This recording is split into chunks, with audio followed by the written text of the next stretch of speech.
Thank you, everybody, for coming. Appreciate it. We have no remote participants. Is that correct, David? That is correct, yes. So first thing we need to do is review the minutes of the November meeting. Any comments, questions, corrections, additions, deletions?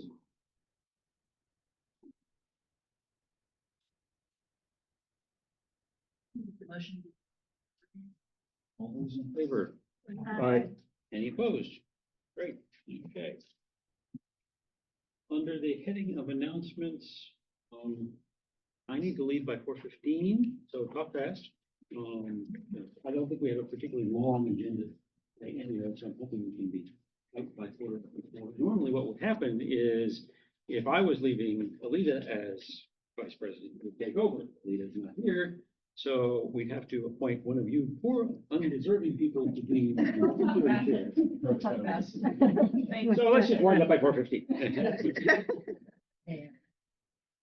Any other announcement?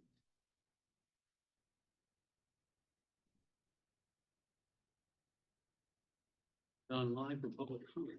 Could be wrong. If anybody online would like to make a public comment, please use the Zoom raise hand function now.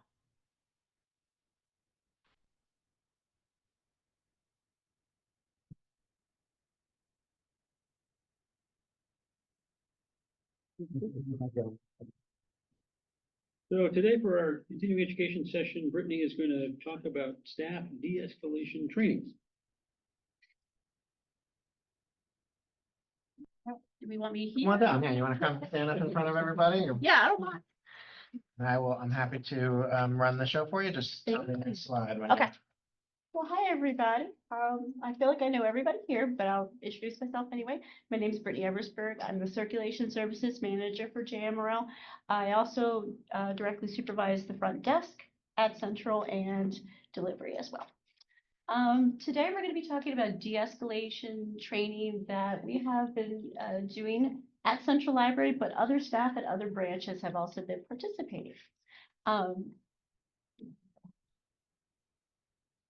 So this kind of came about after COVID. We've noticed an uptick in some, behavioral issues that we've had to address. And so some of the reference staff at Central suggested having some de-escalation scenario discussions and watching selected videos. This is training that we have access to through the Niche Academy. So this was just kind of a more coordinated effort to use that also. So Central Reference Support Staff Supervisor Patrick Kilmore and I are coordinating these hybrid sessions. We started this in October, so it's still a fairly new initiative, but it's been gaining some good traction. They've been fairly well attended so far, especially for something as new as it is. We've had about 8 to 10 staff each time and from various branches.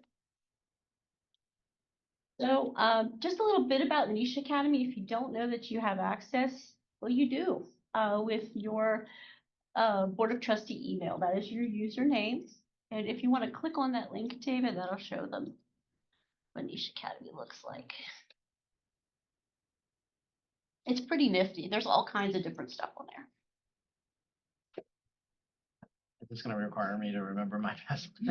Well, no, I can sign it too. I initially thought maybe it was going to be. Hey. You got it. For everything. Yeah, so this is your Niche Academy. So what we've been focusing on is, it's called the Homeless Training for Libraries, and that's with Ryan Dowd. But you all do have access to all of this resource as well. I just wanted to kind of make you aware of that. And what is Niche Academy? I mean, what is it? It's kind of just like a storage area, as far as I can tell. I'm not the expert on that, but kind of a hub to kind of get access to training and put different scenarios. For libraries specific. For staff. So this is the tool that JMRL purchased to coordinate our virtual training for our own staff. So we have access to it. And you might have seen stuff from since you're all members of the Virginia Library Association as well, the Library of Virginia also has a niche academy. It's a training platform that's out there. So we've created some of our own content, and then we've licensed some other content, and we can direct staff through our training plan to watch the video, and basically you can take a little test and your supervisor can see that you've completed it.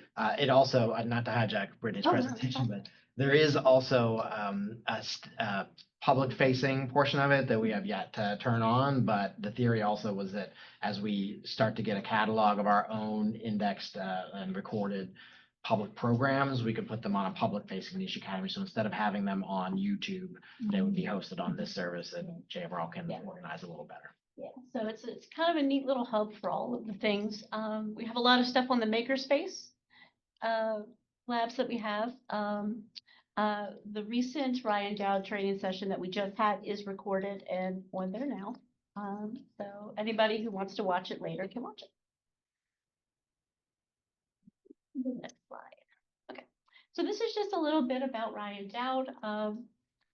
He started working in various homeless shelters around the country, and he has over 21 years of experience doing that. He decided to build on this experience to help out fellow organizations. He helps out a lot of libraries by attending, like there's all staff training days, doing some directed sessions depending on what they need assistance with or what they have questions about. He's got a lot of traffic, over 2,200 organizations in 8 countries uses. Okay. So I do want to emphasize we do not agree with all of Ryan's approaches, and do emphasize that in the training that we don't always agree with what he's saying, and we're not trying to like promote his materials. They're just very helpful to us, so we're using those as a tool. That makes sense. But some of the favorite techniques of mine that he's discussed in the videos are like benefit of the doubt. So like, if you're not sure if somebody understands what the rule is, you can go up to them and go, "Hi, my name is Brittany. What's your name?" And then get them to say their name. Sometimes that works, sometimes that doesn't. But a lot of the time I find that it does. And go, "You may not realize this, but you know, we have to keep the aisleways clear for carts or wheelchairs or for accessibility. So if you'd like to have a seat in a chair, we'd appreciate that, but you're welcome to stay in the library." So giving the person the benefit of the doubt actually helps in a situation like that because they don't think you're being accused of totally. So I like the fact that it emphasizes that. De-escalation, both for yourself and various tactics for de-escalating to other situations too, because sometimes it can be a little tense and, you know, your adrenaline's flowing when you're handling a situation. So I like the, you know, being mindful of your body language, your posture, your breathing, that type of thing. He's very intentional about how he talks about that. I already mentioned body language, but yeah, some of that stuff is very handy because we don't even know what we're saying with our bodies half the time, I think. So I think that's helpful. And asking people how to, you know, to leave safely and how to do that is another thing he really talks a lot about.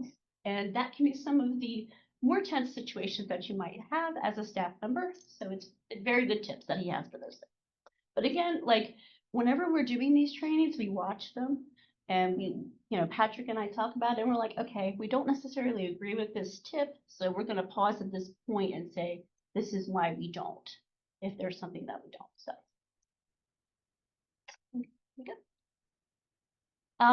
You know, this is another thing he talks about is like be mindful of how you say something or what you say. Like if you try to tell somebody who's really upset to just calm down, that's never going to work. It doesn't work in any facet of life, any relationship that you have. It's the same thing with handling patron interaction. Some additional techniques and philosophies that he talks about are space bubbles. So when you're handling a situation, you want to make sure you give yourself and that patron that you're talking to space bubbles so that everybody can be safe. And you know, if you're trying to like de-escalate to the point where there might be an altercation, for example, which doesn't often happen, you want to make sure you have like an outlet. Approach everything with respect. So this is one of my favorite things that he talks about is coming across as respectful as possible, even when you're asking somebody to leave or do something that they don't want to do. You know, be as respectful as possible. The pennies in the cup philosophy, I like the poster. I thought that was kind of fun, so I put that up there. The Pennies in the Cup philosophy, it talks about how you need to make sure you're building rapport with everybody that you're talking to. And that includes your patrons, because if you can like build up a bank of pennies of goodwill when you have to take a couple away by asking them to do something that they don't want to do, it might be a little bit less upsetting, because they know that you've had good interactions before. You're not just coming to, to talk to them about putting their shoes on or whatever you're talking to them. And finally, I like to keep this in mind.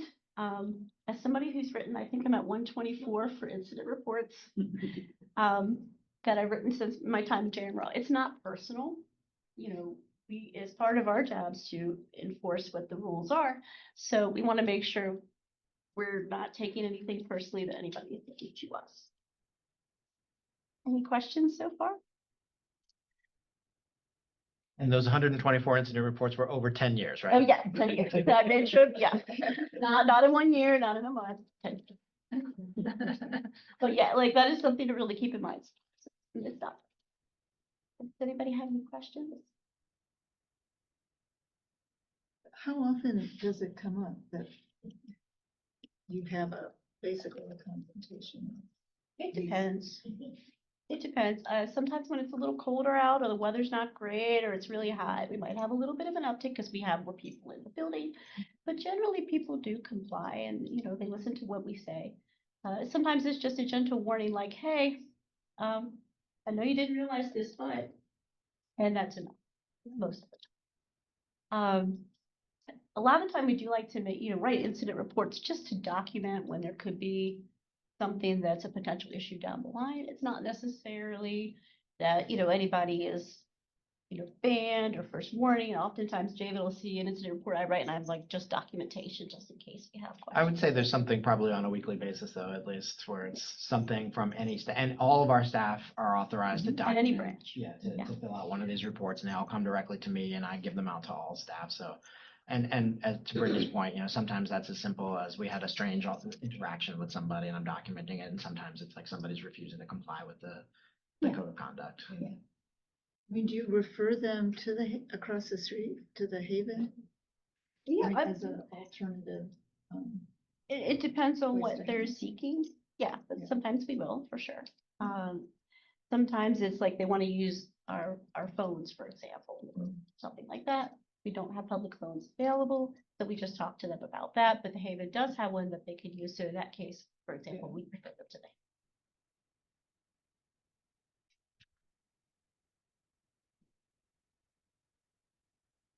Thank you, Brittany. Thank Thank you. you. Appreciate it. Thank you.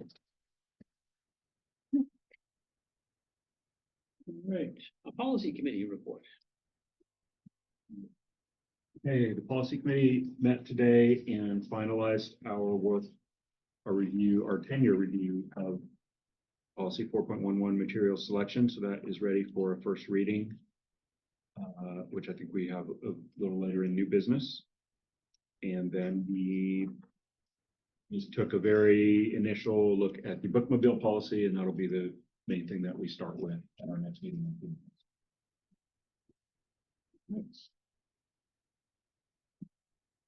Okay, it's time for the draft budget update.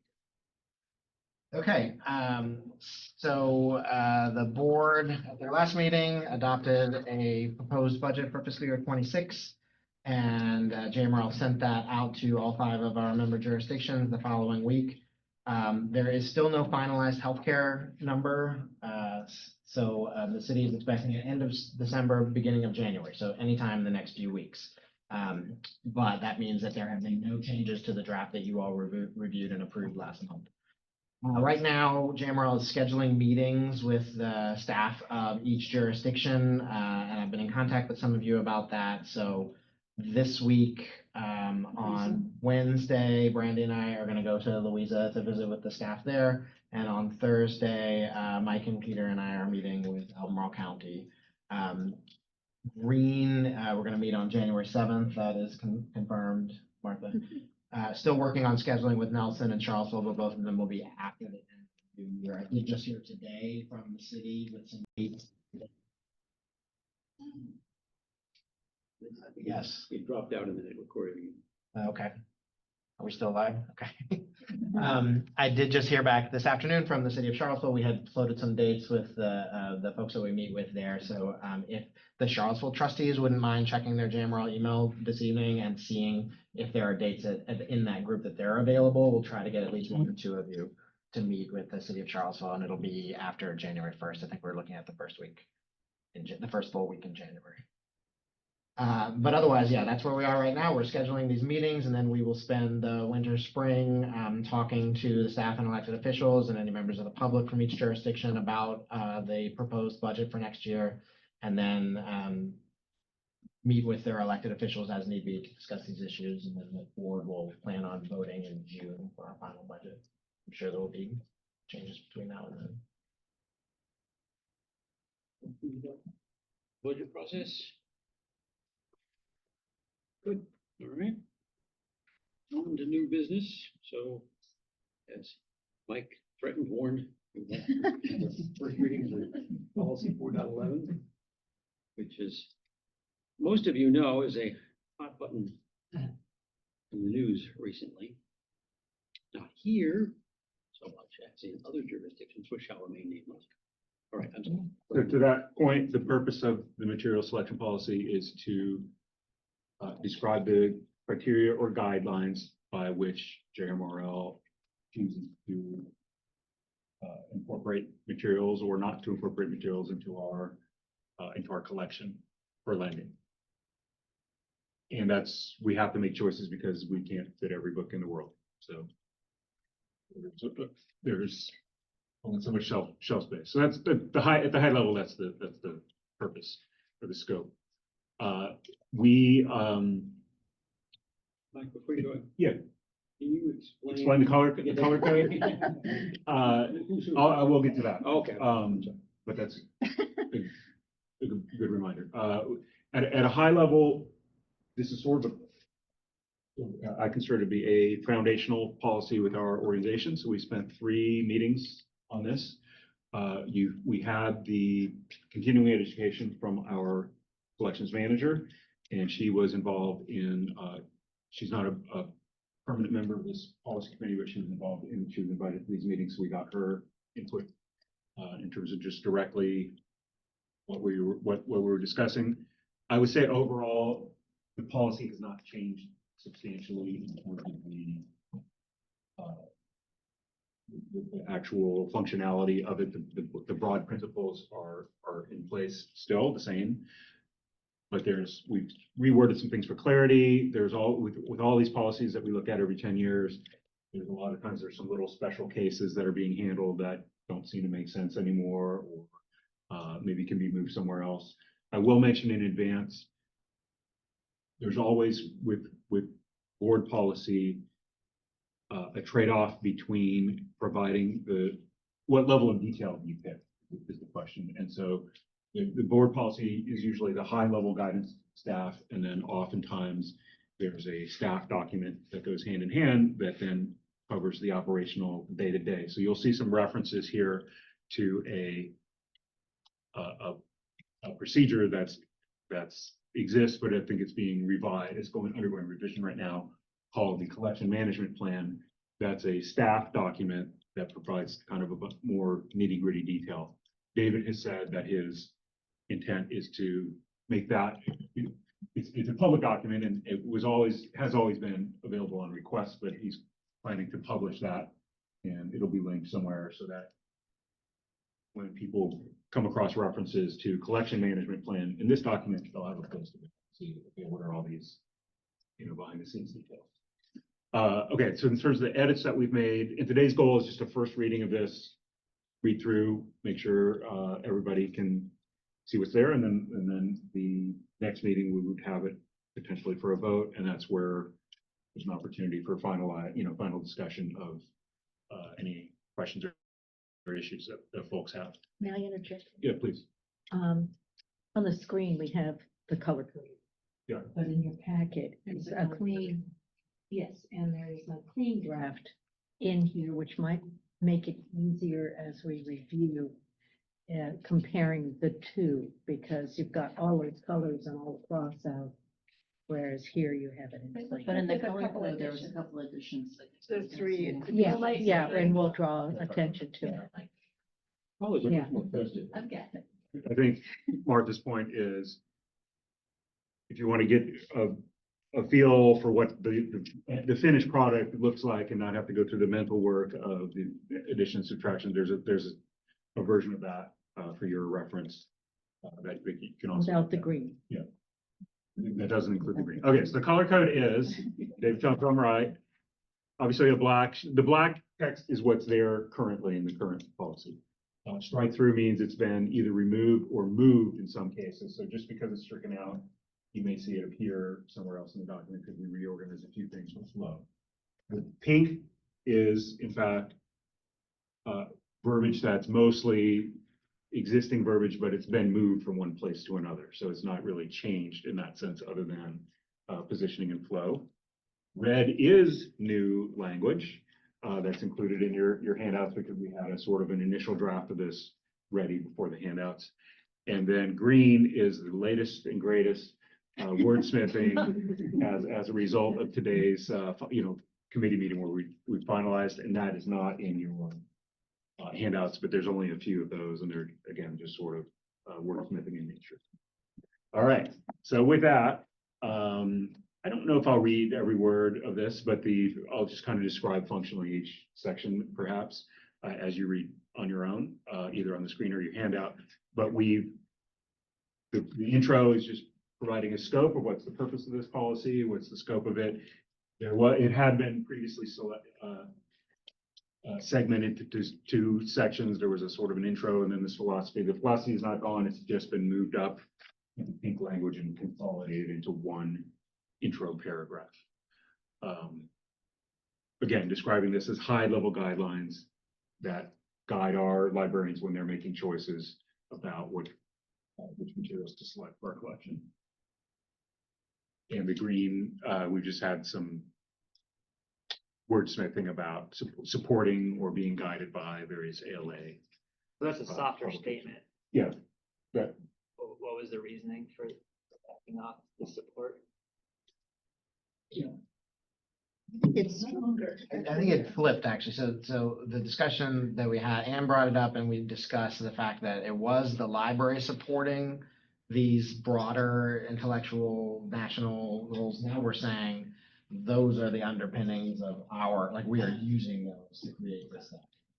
So it hadn't occurred to me, I see what you're saying, to say that that's a backing off, but to me, it's instead of saying, oh, the library is flowing into that, it's those things are flowing into what we're doing. It's just worth thinking about because if and when challenges do come up, I went and looked at those ALA documents and those are strong statements that, if the library's on record as supporting, there's a defense that says, that you can kind of push to the American Library Association as like, we're in support of this thing. It's at a national level, and saying that it's informed by, you kind of lose the ability to use those as any kind of defense because you're saying, yeah, we read them, but we don't necessarily agree with them. so let me say, I That's think not what I intended. I intended just the opposite, Okay. that our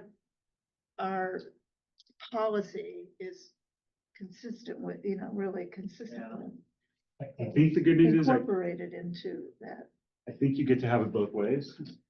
Because I believe the statement about the library supports is elsewhere in our documents, possibly the bylaws, I'd have to go find. possibly the mission and values. But we could I don't think this add- is the only place that sentence appears. And in the other, if I'm correct in my recollection, the other phrasing does say, it is used, still have But the it's good to support know phrase. that, because we could add that we support it and this, we could do both. Right? Sure, yeah. Am I hearing? I'm trying to figure out what color that was. Well, we might, so Darker green. Yeah. does it make a difference if we're saying we support elsewhere and then within the scope of this policy is guided by? Or, I don't have a strong lean I mean, I'm One not way or gonna the be a other. big stickler on it. It's just that's how I read it as a softening of that statement.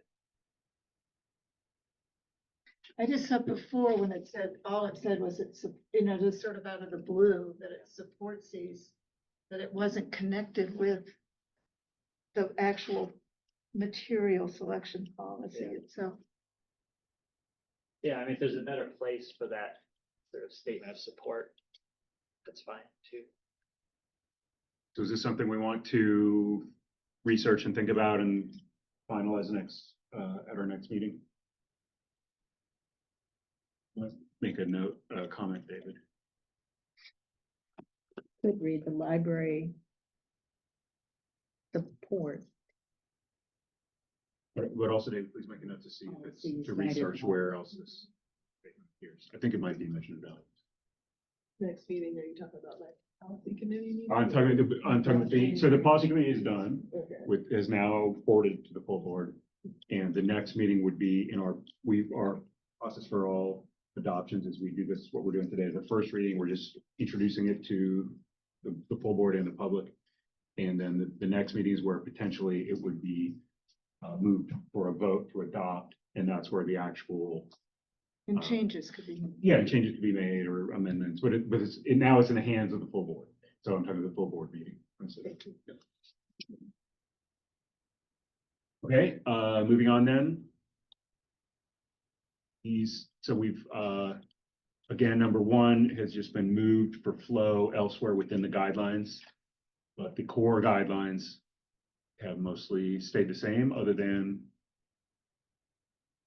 well, I was gonna, if you go back, David, just a few wordsmith in red. There's the last note on 2, this phrase standard bibliography was sort of a insider jargon. And we sort of define that a little more clearly, what that means. We're not using that phrase because it's not as meaningful to the public. Okay, scrolling forward, if there's no questions here. There's a new sentence at the end of 2. I can, David, maybe you. Yeah, I think, the current policy was 10 years old, and since that time, the library has kind of gotten into the business of offering electronic access to materials in which JMRL vets a source that then has individual titles. So we wanted to make it clear in here that JMRL is not selecting each title for all of those resources. So I'm thinking about Canopy or streaming media or Libby or any of the databases that we offer. And we're not picking each individual title that's in there. We're using those criteria for selection and looking at the overall source. So we just wanted to have that in here somewhere to say that, yeah, if you're looking at this thing, the library might not have selected that movie in Canopy. We selected Canopy. So one thing to think about is that clear without further context? And is there a way to word that better? But this is what we came up with for that concept. Word 3s were just more of a clarity thing. 4 didn't change. 5, we're trying to rephrase the same concept about a diverse collection in ways in which we're trying to address diverse audiences, and just sort of rephrase them a little more broadly. 6 has not changed except for the green. It's just been moved from the front to where we're talking about, we're selecting a wide range. And then 6 says within the wide range, being controversial or offensive to some individuals is not a criteria is not a reason to deselect. And just the green is a slight wordsmithing that we're not collecting viewpoints, we're collecting materials that express viewpoints. And then that flows into 7, where we don't have special markings to read with caution or something. I don't know, that's the flow now. The 6 has just been moved. 8, library is not loco parentis. And parents have an important role of responsibility with their children's experience with the library, and we're sort of asserting that has not changed. And 9 is, I think, the first place where you see this concept of collection management plan, because people might have questions about, well, you selected this, but why is it in one? Was it classified in a certain way, or why is it in one section of the library or versus the other? And just a little pointer to the fact that we have guidelines that that dictate those decisions as well, but it's not part of this policy, because this policy is just what's in the library. So if you have questions about those other sort of details about what happens once it gets to the library, right now our structure is that's in the collection management plan. And here's a pointer for you to know that it exists and have the opportunity to learn more. Okay, gifts of library materials. We accept gifts, but of materials, but we make our own choices according to the same criteria of how they might meet our needs or not. And we're not obligated. If it does or does not meet our needs, we're not specifically obligated by the fact that it's a gift. We're grateful for that, but we're going to use it if it meets our needs.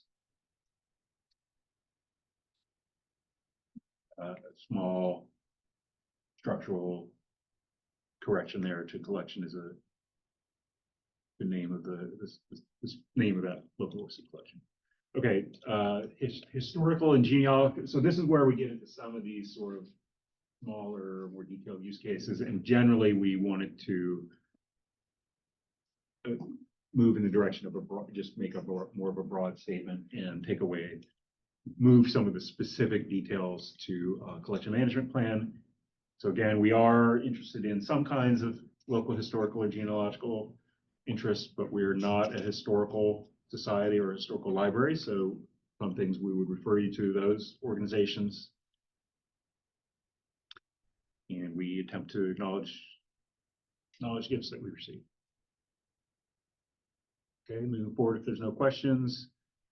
This non-library sources was just a sort of a special case that, let me rephrase, the header says materials from non-library sources, but it really just talks about something that somebody might want to loan to the library that we would then circulate but then return to the lender eventually.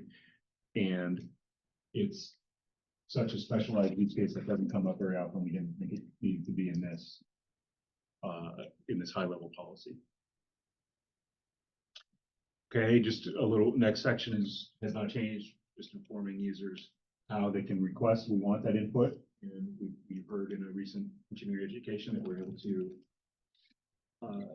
fulfill a high percentage, more than 80%, possibly 90% of those requests. But this is just letting people know that we welcome that input, and here's how you get it to us.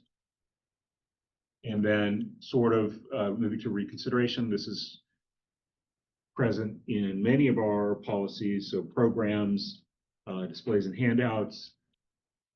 There's probably a couple others where, hey, we have these criteria that we've attempted to describe and publish, but if you think for some reason that there's some case where they haven't been followed, here's your procedurally how you would communicate that to us, and then there's a separate reconsideration policy that goes into a little more detail of how that process flows.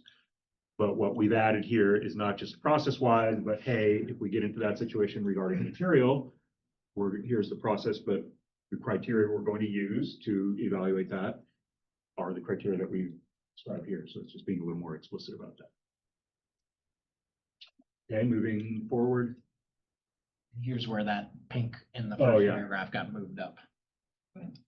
Right, so originally it was sort of implying, well, if you're gonna want us to reconsider something, we're gonna appeal to these documents.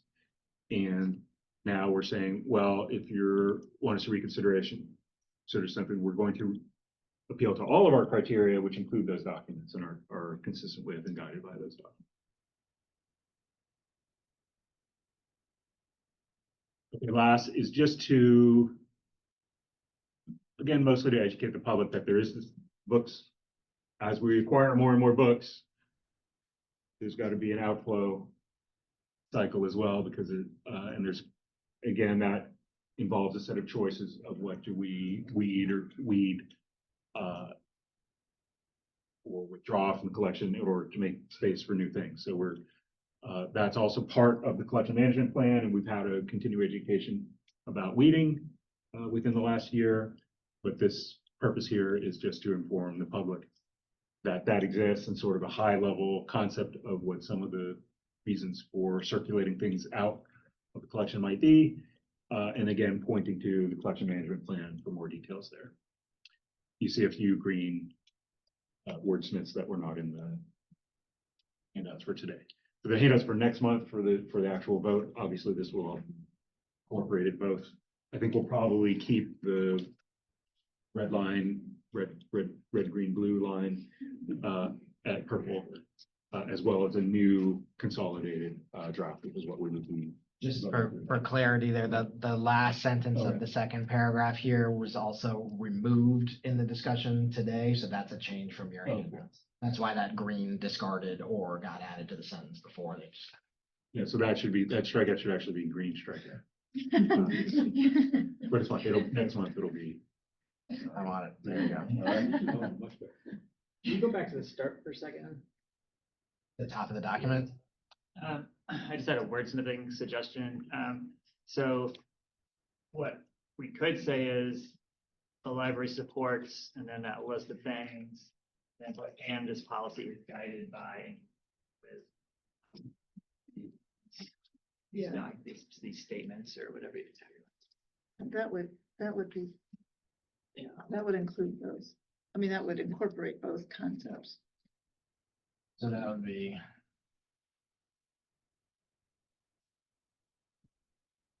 Purple doesn't pop. No, sorry, I'll work on that. Running out of colors here. It could all just be green, but because it's new from. So complicated. It's still today.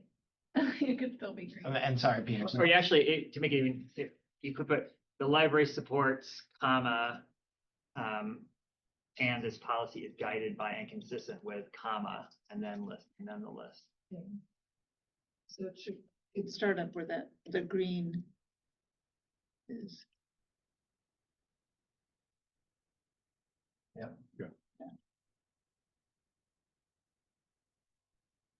Make sure you got it all right before he deleted it. Does that read right? I understand the intention here, but does that still make sense? The library supports and this policy is guided by and consistent with the American Library Association's Bill of Rights, freedom to read. Yeah. Is that? And that sentence can replace. Or you can just move the library supports up in front of the green. Yeah. And take that, remove that. Make it green.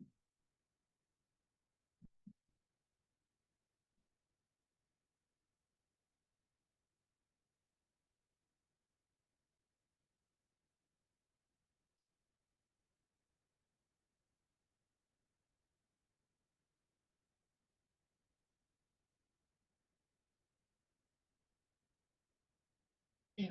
I'll still find out where else that's listed, just so you all will know. Okay. Any other comments, questions, or revisits for today's first reading? All right, so next month this will be on the agenda as a note for adoption. Thank you.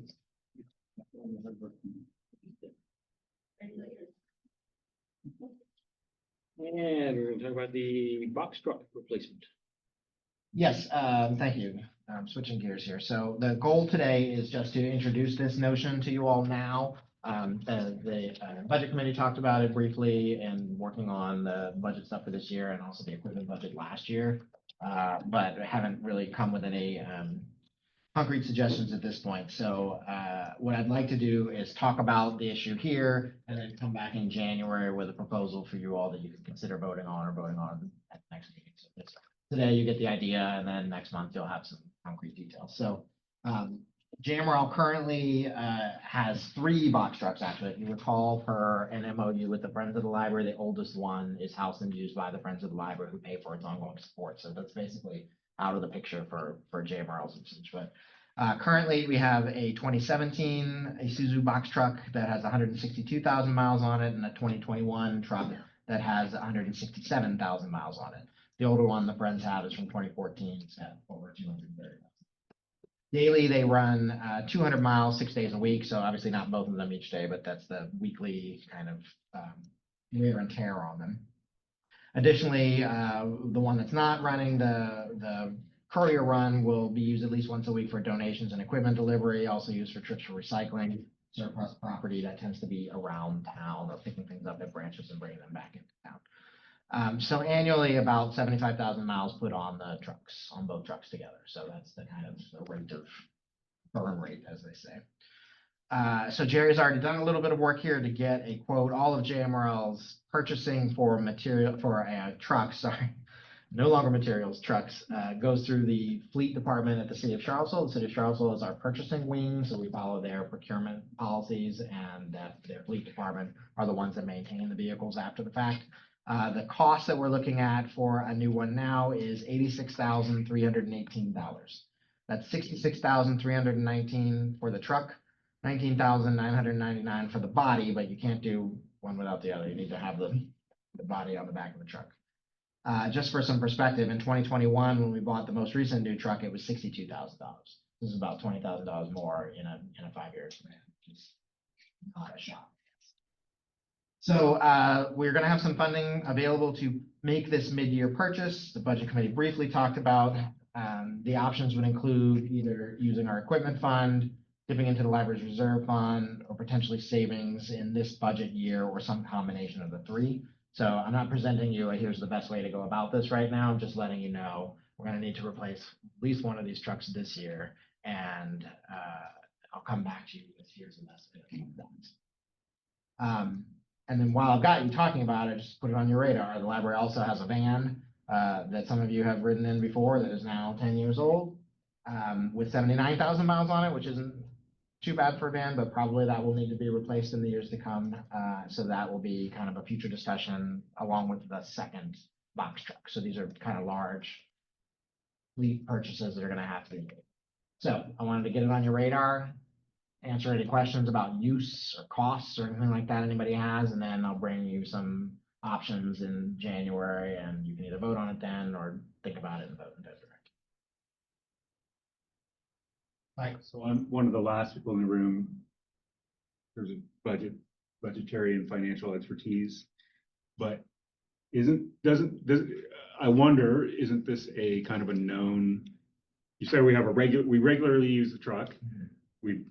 Truck lasts for however long, many miles, you know, I know some are more than others, but couldn't we just predict on an average rate that we're gonna have to kind of have this expense every 5 years and sort of? Pretty much what we're doing every 5 years. But shouldn't we perhaps, I don't know, and maybe the budget committee can talk about this separately later, just amortize that and have, I mean, in my homeowners association, we have something called the reserve fund, which is you gotta pay forward so that when the roof of the clubhouse needs to be replaced, it doesn't hit the budget all in one day. You've amortized, you've contributed forward towards that.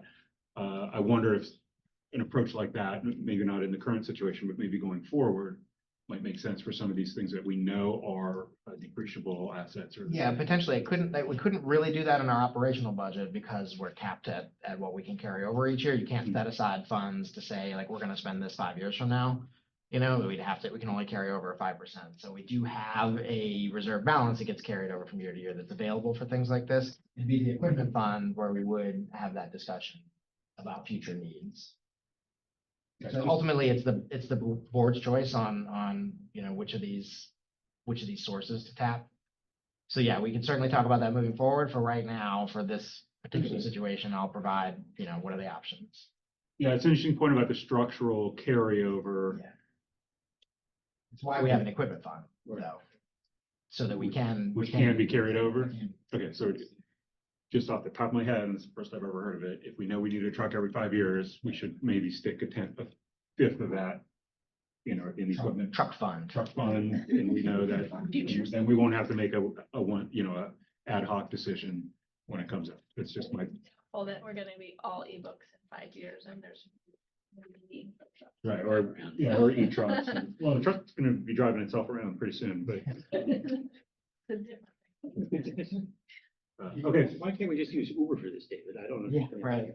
Well, we finally are, and Brittany manages the trucks and couriers here, so thank you, Brittany, for that. But we, thanks to the board support over the last several years, we do have 2 full-time employees driving the run. So it's a much better situation than it was, I think, when we came to you about the operational needs on that end. But because of that, we're probably putting a little bit more wear and tear on the vehicle. I think it's a good idea, Mike. I think take a look at that when we get to the option. Totally sure what a truck will cost. Right, You but know we, it's gonna go up. yeah, but you can pick you can pick a moving target and it'll be better. You know it's gonna cost something, so, I'll put it this way, if you just went, Not with- less, is that what you're- if you went with what it cost last time, you only having to come up with the difference Yeah. rather than the whole thing, when we get there. Special edits, or we'll revisit this next Yeah, month. so this will be on the agenda for next month for the board's discussion. Which brings us to the library director. Okay, so I am very pleased to announce to the board that hasn't heard that Catherine Fay, who is JMRL's current head of reference and adult services, has agreed to take on the challenge of leading the Crozet Library as their new branch manager. So she's moving from the central library to the Crozet Library. Catherine's been with JMRL in her current role since 2021. Comes with a law degree, which hopefully we won't need in Crozet, but it never hurts. So the staff and patrons of the Crozet Library are in good hands moving forward, and JMRL has already started the search for a new head of reference and adult services. So that's great news, but then it's also, we got the snake that eats its own tail. I'm also very pleased to announce that last week JMRL received an anonymous gift of $26,000 to be used on ebooks this year. This was Somebody that was, has very been on the specific. list Tired of waiting. for years to get a bunch of This, ebooks. this, Meredith came to my office and she asked if I had time to speak to a patron, and I was scheduled for a call with the library board president. So I said, no, I could never put the library board president. And she said, well, the patron wants to give $6,000. I think you'll understand. Tony. I still beat 'em up. Yeah. At any rate, we had a lovely meeting. The patron has inherited these funds from their family with their family told me to spend them on an educational purpose in your community after that person passed on. So they wanted it to remain anonymous. They didn't want to be publicly acknowledged, but I'm thanking them for their gift. They absolutely wanted it spent on electronic materials this year. And as Meredith points out, that'll help decrease wait lists, but also to fill in some gaps in series for things. And this year was a big year of mystery series. So if we have 1, 3, 5, and 7, we can get 2, 4, 6. So at any rate, that was a very special thing that fell. That goes to Libby then? is that- It'll go to the ebook fund, and probably most of them will come from Libby, but we do have some other resources. Okay. Any questions about that? I know if get to that size, usually we would be talking about, but it was very much anonymous and for this dedicated purpose. Some of you might be signed up for the book letters service that JMRL has offered for many years, 5 to 10 years easily. Yeah, and it's an email newsletter that basically sends you an email with a list of new titles and the genres that you pick.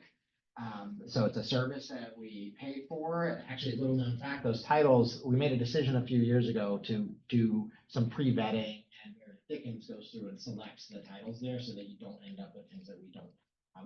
Like, for instance, they were pushing out a new DVDs list and it had a lot of things that JMRL hadn't gotten yet. At any rate, that company is going under. They are no longer going to be able to offer that service as of the end of this month. So that happened this fall, and it was a very quick thing. We're not going to be able to offer that, but we're going to offer a very similar service known as Wowbrary. And we'll be sending information out in the monthly newsletter to patrons about that and highlighting it on our website where people would go to sign up for the other one. It's a similar end product, but it's not at all curated by staff. It's just, they connect directly to our database, so they know the things that we have. It's only things that are available at JMRL, but it doesn't have the same level of selection. For instance, with book letters, there was a staff picks that went out that generally came from book recommendations that came from the JMRL's managers or from other staff. Well, we're not gonna have that level of say on it anymore. It's just here's new material. So at any rate, if you get book letters, as Tony noticed that there's a line on it now at the top that says the service is not gonna be available. Stay tuned for more information. Bonus that it's slightly less expensive. We can make it go to the trucks. One of my favorite things every year is staff works on a top 10 list of checkouts for the calendar year here, and they do a ton of categories, and my eyes are not good enough for this. So I'll read you maybe the top checkouts here. This has already been on JMRL social media, so you might have already seen it out there in the world, and Dylan's working on a blog post on it. But the top adult fiction was The Heaven and Earth Grocery Store by James McBride. Top adult mystery was The Long Way Home. Top ebook was Demon Copperhead by Barbara Kingsolver. Top adult nonfiction was Outlive, The Science and Art of Longevity by Peter Attia. Top cookbook was Dinner in One, which is one pan meals. Top YA fiction was A Court of Thorn and Roses by Sarah Moss. Top picture book is I Will Take a Nap by Mo Willem, and you have to go down 26 titles before you find a non-Mo Willem book, Wow. which also speaks to how many copies we have of it. Just, its titles get checked out so much. The top adult sci-fi fantasy was Fourth Wing by Rebecca Yaros. Top e-audiobook was The Covenant of Water. Top adult audiobook on CD was Heaven and Earth Grocery Store. Top kids DVD was Bluey Season 1. Top video on Canopy Kids was Sarah and Duck. Top video on Canopy Non-Kids was Father Brown Season 1. Top DVD was Oppenheimer. Top magazine and Libby was New Yorker. And the top kids chapter book was Dog Man, written by Dave Pilkey. And of the top 10 of those, it was either Dave Pilkey or Jeff Kinney. Those are the two most popular. So at any rate, look forward to that blog post coming out, but you can also look at our social media. It's a lot of traction. It's fun. And the last thing I have to report is just an early warning that the fire pump at the central library is going to be replaced. This is a very large, like tons, I think, piece of equipment that the city and the county had to align to purchase and get ordered. It has been ordered. It goes in the lower level mechanical room. It provides fire suppression to the entire building. So this is not something that could wait for the renovation of the building in 2029. It had to happen sooner than that. JMRL is in talks with the city on timing, as this likely will require some time with the building closed. So I will let the board know what that's going to be. My initial thinking was a couple hours, and they said a couple weeks, and we're trying to meet. Wow. Try to maybe do it around a holiday weekend, maybe where we would lose the Sunday hours and the holiday day, and then maybe try to have limited service in the rest of the building. But at any rate, Krista and I are working with them on that, and I'll keep you informed. And that's all I have to report today. Other matters, I will go first. I extend my thanks to all the board members for all their hard work this past year. It's really been a pleasure working with everybody, and I really appreciate all the effort that you put into this. And of course, to all the library staff for whom we wouldn't have jobs if it wasn't for the library staff. So thank you to all the library staff for all the hard work they do. So, any other matters? Thank you, Tyler. On to agenda items for our January meeting, which will be back on the fourth Monday, and we'll still be here at Northside. Correct. It is 6 weeks from now, though, because That's right. because this meeting is early, so it's a long time. There's a scheduled technology committee meeting on January 22nd, so there should be a report from the technology committee. Okay. A budget update, no doubt. Budget update. We'll have the second reading of the policy. Is that the 27th? And we will have more detailed analysis of the box truck replacement. 27th, January 27th. Yeah. Also, per your annual schedule, there's a director's mid-year report on annual goals. Thank you. So I'll pop those open and show you all what we've done. Items? Think of? Just to let everybody know, this is the last meeting in Northside in January. We hit the We're road. gonna go out to Louisa Green and Nelson, and then we added a trip to Central in May as well.